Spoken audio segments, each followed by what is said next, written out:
Mga kapuso, ramdam pa rin dito yung init at makikita yung pag-usok pa ilang oras matapos yung pag-apula ng apoy dito sa nangyaring sunog sa Barangay Benedicto Haro sa Iloilo City ngayong hapon. Sa initial na record ng Iloilo City Social Welfare and Development Office ay umabot na sa 47 na mga kabahayan ang naitalang nasunog.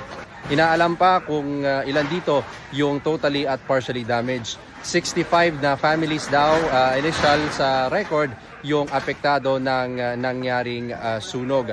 So sa ngayon ay inihahanda yung multipurpose building ng barangay na dito na magsaserve na evacuation center ng mga biktima. So mga nagpaabot na rin ng mga food and non-food items sa evacuation center para sa agarang mga pangangailangan ng mga biktima.